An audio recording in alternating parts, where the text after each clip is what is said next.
Ora bem, vamos começar a sessão. Eu queria, antes do início da sessão, apresentar o nosso convidado, o professor António Carvalho, que é professor auxiliar na Faculdade de Economia da Universidade de Coimbra. O professor António Carvalho doutorou-se em 2014 em Sociologia pela University of Exeter, com o tema Performing Meditation, Vipassana and Zen as Technologies of the Self, tendo o seu percurso de formação académica passado pela filosofia e pela sociologia. Portanto, ele é um sociólogo com uma perninha na filosofia. Ahm, Até janeiro de 2023 foi investigador auxiliar do Centro de Estudos Globais, tendo coordenado o projeto Tropo, Ontologias do Antropoceno em Portugal, Movimentos Sociais, Políticas Públicas e Tecnologias Emergentes. É, portanto, uma pessoa conhecedora das questões do antropoceno e foi um pouco por aí que também que foi um pouco por isso que foi convidado. É co-coordenador do doutoramento em Governação, Conhecimento e Inovação e do mestrado em Dinâmicas Sociais, Riscos Naturais e Tecnológicos e coordenador do Observatório do Risco. Os seus interesses de investigação atuais incluem o Antropoceno, Mindfulness e ontologias mais do que humanas. Portanto, eu só me resta agradecer muito o tempo que nos pode dispensar e a partilha do seu conhecimento que tem nestas questões do Antropoceno, um, e apresentar a sua palestra, que se vai denominar, como estamos todos a ver, o lado sombrio do Antropoceno, os casos da geoengenharia e da mineração do lítio. Professor António Carvalho, vamos ouvi-lo durante cerca de meia hora e depois passamos a uma sessão de debate com algumas questões que possam surgir por parte das pessoas que estão a assistir. E mais uma vez, muito obrigado pela sua partilha. Muito obrigado pela apresentação, também pelo vosso convite. Gostava, de facto, de agradecer muito este convite para integrar o Seminário de Centros de Estudos Globais da Universidade Aberta. Portanto, esta apresentação que vos trago hoje baseia-se no capítulo de um livro em acesso aberto, publiquei recentemente sobre o Antropoceno. Portanto, e a apresentação vai explorar o lado sombrio de algumas respostas dominantes às alterações climáticas. Por exemplo, ao caso da transição energética associada ao Pacto Ecológico Europeu, não é, que visa tornar a Europa no primeiro continente neutro do ponto de vista das emissões de gases de efeito de estufa até 2050. O argumento é que algumas destas soluções hegemónicas assentam em formas de reducionismo carbónico e fundamentalismo climático que permitem aos sistemas socioeconómicos dominantes converterem a crise numa oportunidade para a obtenção de lucro e maximização de poder político, corporativo, tecnológico, sobre territórios e populações humanas e mais do que humanas. Pronto, como vou sugerir, no nosso caso, no caso português, a transição energética muitas vezes ela significa ecocídio, perda de soberania territorial e também a criação de zonas de sacrifício verde para respondermos ao ímpeto ecomodernista das designadas energias verdes. Um exemplo recente, com ampla projeção mediática, diz respeito, por exemplo, a um projeto fotovoltaico de uma empresa chamada Anadia Green, portanto, muito perto de Coimbra, para a construção de 3 parques solares em Condeixa Nova. Portanto, isto eventualmente vai implicar o abate de mais de 1.000 sobreiros, assim como uma mancha de 40.000 carvalhos. De acordo com a Milvoz, que é uma associação de proteção e conservação da natureza, citando, está em risco toda uma diversidade biológica notável, associada aos bosques, matagais mediterrâneos, nos quais centenas de espécies de flora prosperam e das quais dependem outras tantas de fauna. Portanto, fim de citação. Portanto, isto é apenas um dos muitos exemplos que ilustram como é que estas formas de energia, que são muitas vezes caracterizadas como sendo sustentáveis, renováveis, verdes, promovem desflorestação, muitas vezes também ecocídio, reproduzindo uma racionalidade técnica mobilizada pelos Estados e pelos mercados para lidar com a crise ambiental e climática, não é? Desvalorizando o seu impacto ao nível da biodiversidade, até de relações locais, não comerciais, que podemos estabelecer com a Terra. Pronto, eu para explorar algumas destas contradições das respostas hegemónicas do Antropoceno, vou explorar 2 exemplos que são particularmente emblemáticos e com ampla projeção também na literatura das ciências sociais. que é o caso da geoengenharia, portanto, um conjunto de técnicas emergentes para se diminuir os impactos do aquecimento global, e também controvérsia em torno da mineração de lítio, especificamente aqui no contexto português. Pronto. Em relação à geoengenharia, eu agora tinha aqui outro slide. Ah, não, é outro. Ok. Em relação à geoengenharia, portanto, esta foi inicialmente imaginada por um autor chamado Marchetti como uma tecnologia de manipulação climática. E ela é por vezes definida como uma forma de engenharia ambiental à escala planetária, particularmente engenharia que visa combater os efeitos indesejados de outras atividades humanas. Fim de citação. De acordo com a Royal Society do Reino Unido, a geoengenharia pode ser entendida como, citando, uma intervenção deliberada em larga escala no sistema climático da Terra, de forma a diminuir o aquecimento global. Fim de citação. Evitando dessa forma os impactos climáticos das emissões de dióxido de carbono, gases de dióxido de carbono.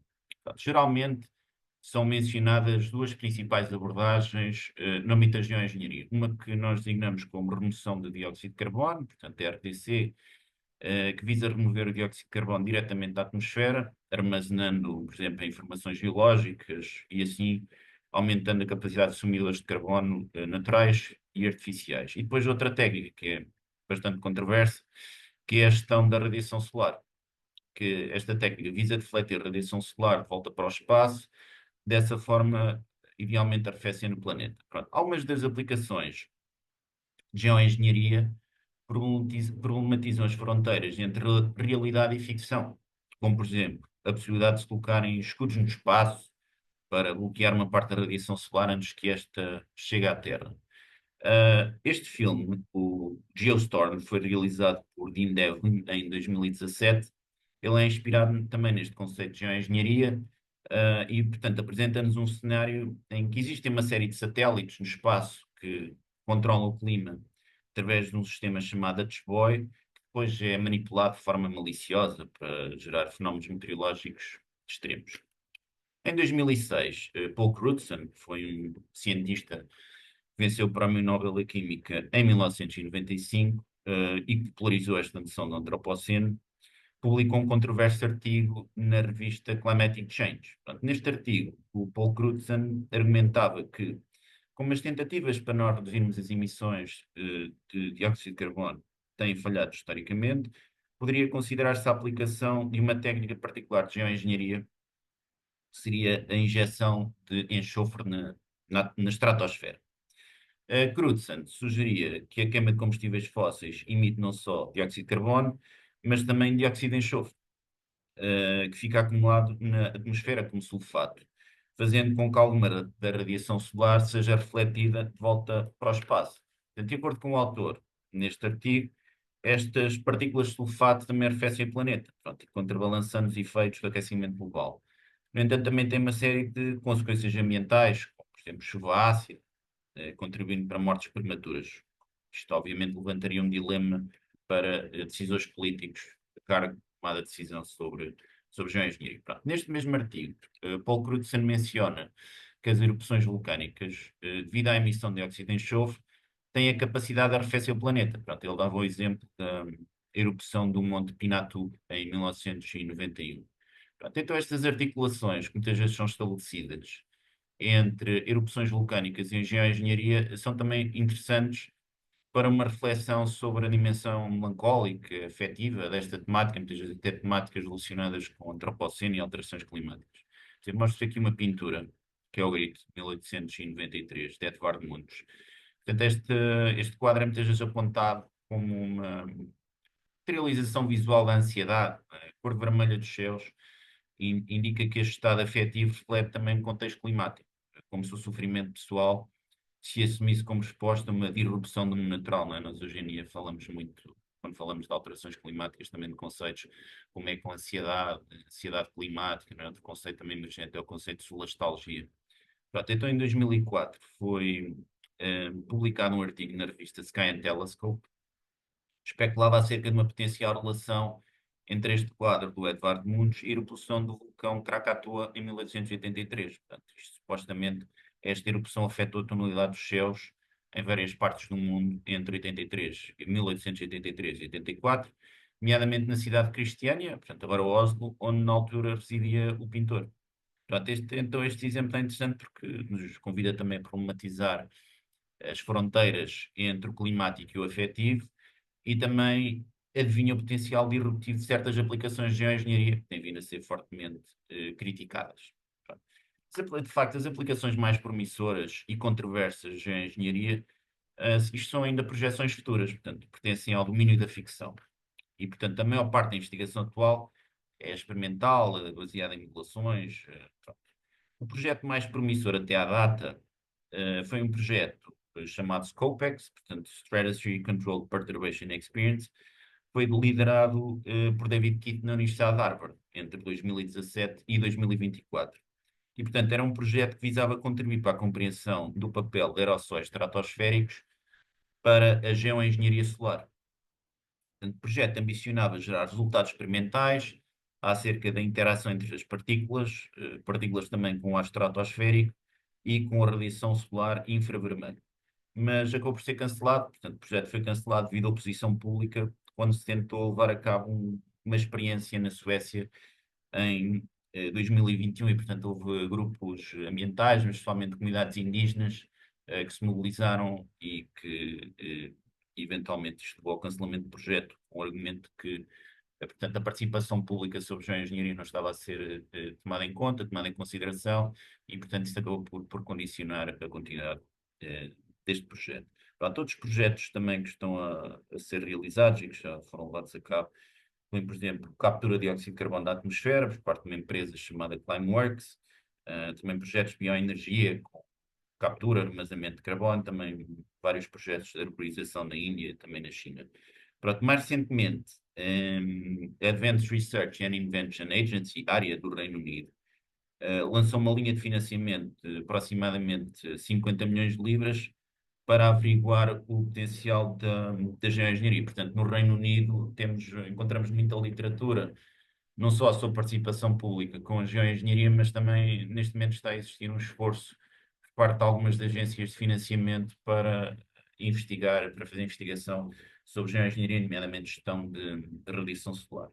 Pronto, a geoengenharia é muitas vezes apontada como um exemplo emblemático do lado sombrio do antropoceno, porque, nomeadamente, a forma como a crise climática é muitas vezes justificada para se levarem a cabo projetos que visam uma expansão dos mecanismos de dominação do mundo natural, da estratosfera, oceano de espaço, supostamente para se evitar um desastre ecológico. Portanto, o caráter controverso deste tema tem de facto alimentado uma vasta literatura nas ciências sociais, humanidades, nomeadamente na filosofia. E então a geoengenharia é muitas vezes apontada como uma forma de se reverterem as externalidades negativas do sistema capitalista, não é? Com recurso a soluções tecnológicas, muitas vezes batendo as próprias dimensões culturais, socioeconómicas da crise climática. E é exemplificativa também de uma abordagem que nós muitas vezes ignamos como sendo uma abordagem ecomodernista. Portanto, é uma abordagem que assenta na premissa de que, com recurso a soluções tecnológicas, não é? Como as sustentam a designada transição energética, como as energias verdes, é possível estabilizar o clima e assim gerar aquilo que algumas pessoas designam como um bom antropoceno.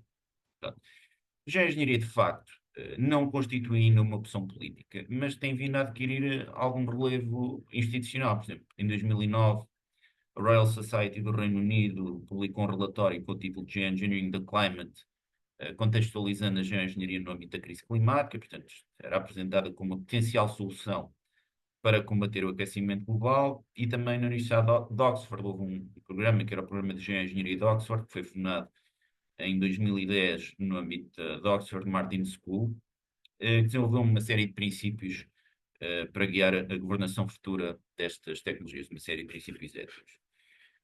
Ao longo dos últimos 15 anos, tem vindo a ser desenvolvidos também muitos exercícios de participação pública com a geoengenharia. Portanto, isto envolve, na área das ciências sociais, envolve, por exemplo, grupos de discussão, fóruns deliberativos, júris cidadãos, também uma série de dispositivos deliberativos experimentais, mas muitas vezes são realizados no norte global.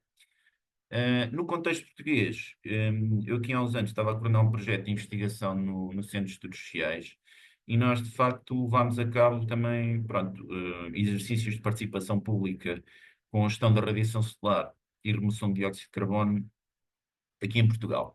Pronto, o que nós registámos no âmbito desse projeto foi que havia uma grande resistência pública em relação a estas tecnologias. Pronto, e nós identificámos aqui sete principais temas que guiaram as discussões sobre geoengenharia. Portanto, questões ligadas a riscos inesperados, também incerteza e falta de conhecimento, a ideia de que a geoengenharia seria uma espécie de um penso rápido, portanto não iria conseguir resolver os problemas estruturais associados à crise climática. Também a geoengenharia como potencialmente perpetuando desigualdades globais, geoengenharia enquanto expansão de um paradigma capitalista, extrativista, também a geoengenharia enquanto uma questão de justiça climática e também como é que se deveria pensar sobre a geoengenharia no âmbito de outras controvérsias ambientais e sociotécnicas no contexto português. Bom, a resistência à implementação de geoengenharia é transversal à maior parte dos exercícios de envolvimento público com estas tecnologias. Portanto, muitas vezes os públicos preferem habitualmente soluções de ordem social, política, e também se enfatiza muitas vezes a distinção entre aplicações naturais e aplicações artificiais, e também a diferença entre investigação e implementação de geoengenharia. Portanto, geralmente há muita resistência à implementação de geoengenharia. Em relação à investigação sobre estas técnicas, a resistência é ligeiramente inferior. Pronto, mas para além da resistência pública, também há uma grande crítica à forma como os exercícios de participação pública são muitas vezes, ou podem ser encarados como uma forma de legitimarmos decisões políticas top-down. Portanto, dessa forma, governamentalizando ou normalizando até os potenciais impactos éticos e sociais destas tecnologias. Portanto, o argumento, como já foi feita investigação sobre envolvimento público com estas temáticas, já aqui já há um processo quase de legitimação da, não só a investigação, mas também a implementação futura destas técnicas. Portanto, um pouco aquela ideia da tokenização dos públicos. Pronto, a geoengenharia, ela muitas vezes é encarada como uma solução tecnológica para um problema, muitas vezes, de cariz socioeconómico, até oncológico, no sentido em que, para fazer face à crise ecológica, são mobilizadas tecnologias de controle planetário, não é? Para manipular oceanos, espaço, atmosfera, territórios, diferentes tipos de território. Estas tecnologias também muitas vezes podem representar uma expansão dos mecanismos de governação para novas fronteiras, assim legitimando a gestão de sistemas terrestres por interesses corporativos, um, capitalistas, até em nome da mitigação do aquecimento global e da neutralidade carbónica. Neste sentido, uma narrativa hegemónica e simplista do antropoceno pode justificar a expansão de mecanismos de dominação sobre o planeta. E, portanto, a geoengenharia, ela às vezes parece configurar-se como resultado lógico de um processo histórico de modernização, desencantamento do mundo, celebrado no âmbito de uma narrativa de processo de progresso e ecomodernização, que está também no cerne do colapso climático, com que muitas vezes somos confrontados. E, portanto, podíamos argumentar ponto de vista discursivo, o que a engenharia muitas vezes faz é converter as consequências do processo de progresso industrial e tecnológico, portanto, o colapso planetário, ambiental, climático, numa justificação para acelerar processos autodestrutivos, agora apresentados enquanto verdes, sustentáveis, em função de uma lógica que reduz os pluriversos do colapso metabólico dos sistemas terrestres à questão das emissões de dióxido de carbono. Ok? E, portanto, a geoengenharia, nesse sentido, ela pode ser encarada como sendo emblemática do lado sombrio do antropoceno. Portanto, como é que a crise ambiental, a crise climática, ela é muitas vezes mobilizada para justificar abordagens tecnológicas, tecnocráticas, que maximizam as contradições de ontologias modernas, formações capitalistas, etc. Vou agora focar-me num exemplo que também expressa algumas destas contradições no contexto português, que é o caso da mineração de lítio, portanto, infelizmente, um exemplo que nós conhecemos muito bem. Pronto. Então, como nós sabemos, a solução europeia para a crise climática, ela assenta numa série de mecanismos que poderíamos argumentar que são tecnocráticos, portanto, que visam alcançar uma neutralidade carbónica através da transição energética. Portanto, parte deste processo é uma procura por minérios de terras raras, não é? Como é, por exemplo, o caso do lítio, o caso do cobalto, que são necessários para a produção de baterias de carros elétricos, que são apresentados, enquanto estes carros são apresentados como sendo verdes, porque não dependem de combustíveis fósseis que emitem que emitem dióxido de carbono. Portanto, a mineração de cobalto, ela é frequentemente criticada porque está dependente de mão de obra escrava, sujeita a condições miseráveis do sul global, portanto, também trabalho infantil, nomeadamente na República Democrática do Congo. Portanto, isto muitas vezes tem gravíssimas consequências a nível ambiental, da saúde das populações. No caso da mineração de lítio, portanto, é muitas vezes apontado como estando num contexto em que a solução para a crise climática, supostamente provocada pela extração, combustão em larga escala de combustíveis fósseis, ela é tecnológica, portanto, são carros com recurso a carros e veículos elétricos, e, portanto, justifica-se dessa forma o extrativismo de minérios fundamentais para a transição energética. Portanto, a solução para aquilo que poderia ser o capitalismo fóssil, uma espécie de capitalismo verde. E aceleração de processos extrativistas, portanto, gerando conflitos ambientais, geopolíticos, acentuando assimetrias de norte-sul e também sacrificando a biodiversidade do ambiente em nome da redução das emissões. Portanto, o conceito tem vindo a ser mobilizado no âmbito da academia, principalmente das ciências sociais e de também movimentos sociais, para ilustrar este processo, é o de zona de sacrifício verde. Portanto, de acordo com dois autores, o Sócrates e Robbins, as zonas de sacrifício verde dizem respeito ao facto de que, citando, a lógica de sacrificar um certo espaço, ou ecologia, pode ser expandida para incluir locais e populações que serão afetadas pela extração, transporte, instalação e operação de soluções para suportar as transições de baixo carbono, assim como o tratamento final de resíduos materiais associados. Fim de citação. Portanto, a mineração global de lítio, ela tem motivado uma extensa produção académica que inclui preocupações como a colonização climática, a colonização infraestrutural, a apropriação verde de terras em nome da transição energética, a mobilização de práticas contra a insurgência por parte das indústrias extrativistas, ecocídio, injustiça energética. Portanto, temos aqui uma série de conceitos que são muito, que aparecem frequentemente na literatura crítica sobre esta temática. Portanto, como sabemos, neste momento Portugal está no centro de uma polémica acerca da extração de lítio. Portanto, polémica que já dura pelo menos 7 anos, mas que foi principalmente a partir de 28 de outubro de 2021, portanto foram assinados na altura 14 contratos de prospecção e exploração de lítio, e portanto a aparente abundância deste minério em Portugal, ela muitas vezes alimenta os discursos celebratórios de alguns governantes, portanto colocam Portugal quase uma potencial situação de liderança, não é? No contexto da transição energética e das metas de neutralidade carbónica contadas pela União Europeia. E, portanto, esta suposta posição de liderança, tantas vezes apresentada como potencialmente revertendo dinâmicas históricas de subalternidade nacional em relação aos países centrais, não é? Nomeadamente num contexto em que, como sabemos, Portugal é muitas vezes apontado como estando numa condição semi-periférica no contexto europeu. Portanto, ironicamente, num registro discursivo similar, já tinha emergido durante o Estado Novo, quando António de Oliveira Salazar inaugurou a Junta de Energia Nuclear em 1954. Portanto, ele, nesta altura, em 54, salientava o facto de a Providência ter beneficiado Portugal com urânio e outros minérios que poderiam promover o desenvolvimento nacional no contexto de uma era nuclear emergente. E, portanto, temos aqui também uma comparação interessante com este período, portanto, dos anos 50, em que havia um pouco um discurso dos Atoms for Peace, e, portanto, encarava-se a energia nuclear como potenciando também o desenvolvimento nacional. Portanto, passado 70 anos, estamos num contexto um bocadinho diferente, em que as reservas de lítio são apontadas como também uma potencial solução para uma visão de modernização, ecomodernização, alinhada com os ditames, neste caso com os ditames europeus.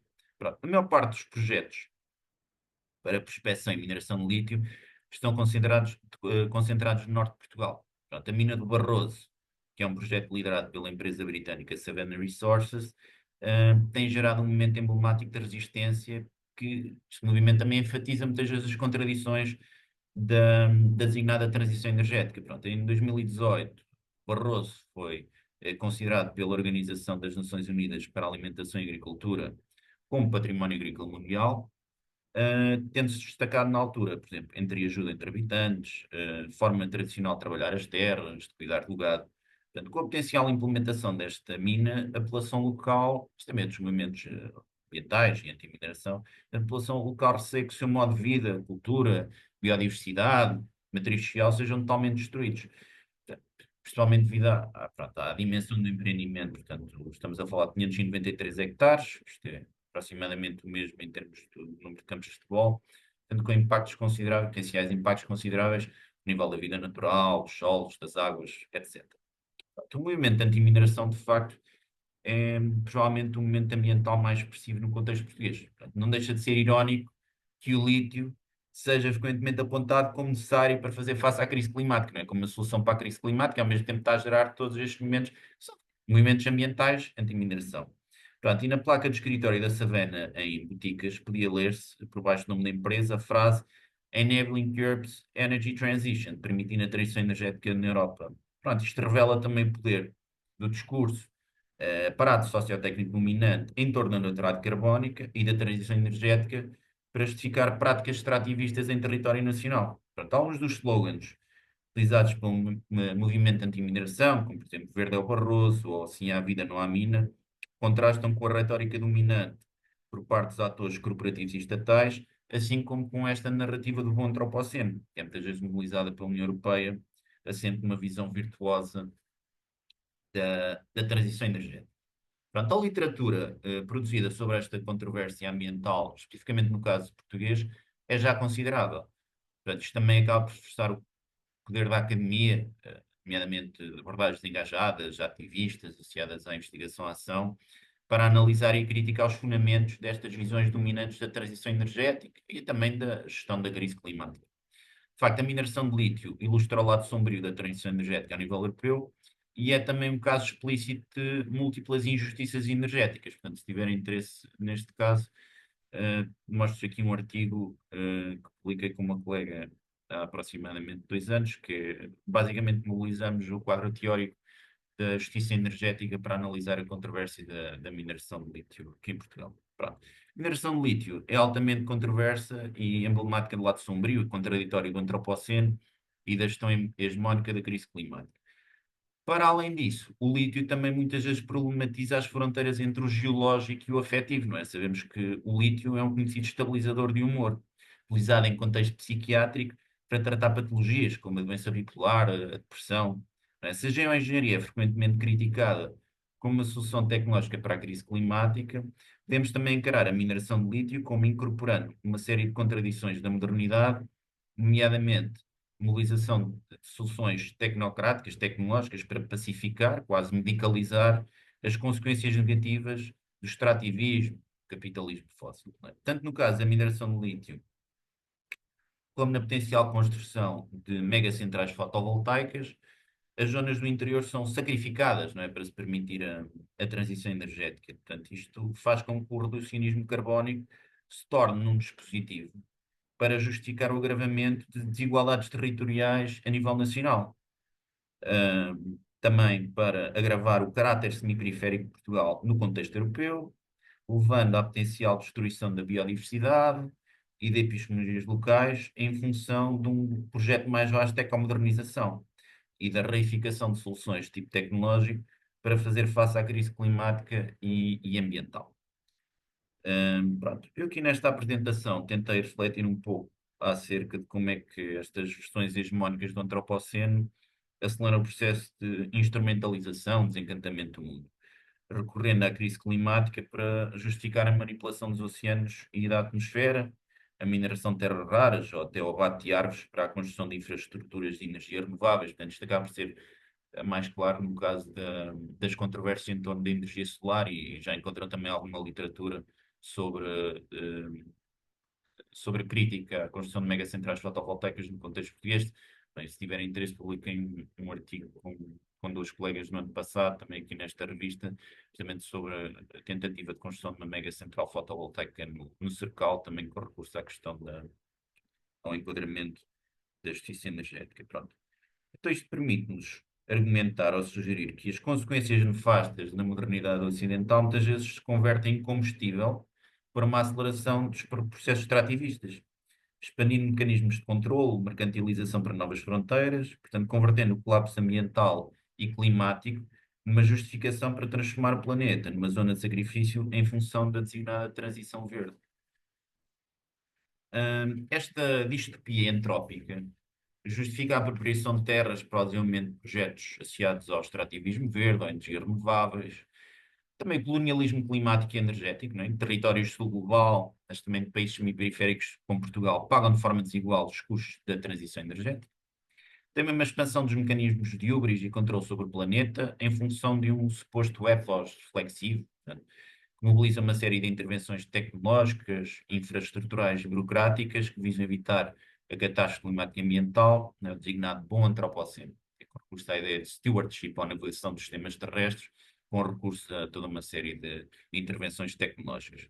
Portanto, é particularmente perverso que seja em nome da defesa do planeta que se justifiquem projetos extrativistas, como mineração de lítio, construção de megacentrais fotovoltaicas, potencial impacto ao nível da biodiversidade ou até projetos de manipulação climática para evitar o designado aquecimento global. Pronto, como James Scott argumentava em Seem Like a State, os projetos envolvidos pelo Estado moderno, assentes na ciência para controlar o território, falharam porque mobilizavam uma lógica burocrática, centralizada, top-down, das vezes ignorava os conhecimentos e as práticas locais. Não é? Como no texto de Jorge Luís Borges, sobre o rigor na ciência, um mapa do império passa a assumir o tamanho do próprio império. Na distopia hipermoderna do antropoceno hegemónico, o mapa equivale a um mecanismo de controle total, mobilizado em função da salvífica missão de resgatar o planeta das nefastas influências da máquina da modernidade ocidental, ignorando-se o facto de ser precisamente esta racionalidade totalitária, instrumental e heurística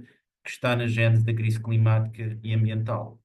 E, portanto, o lado sombrio do antropoceno concretiza a modernidade enquanto um processo autodestrutivo que encontra na entropia planetária, sua mais perversa manifestação. Pronto, é isto. Eu peço já desculpa por ter sido uma apresentação tão pessimista, mas estudos de caso também não ajudam muito. Obrigado. Na minha opinião, professor, professor António Carvalho, na minha opinião, foi uma excelente apresentação e acho que estas contracorrentes, são úteis porque lançam aqui a discussão sobre a validade dos processos que estão a ser utilizados para combater, para dar resposta à crise climática.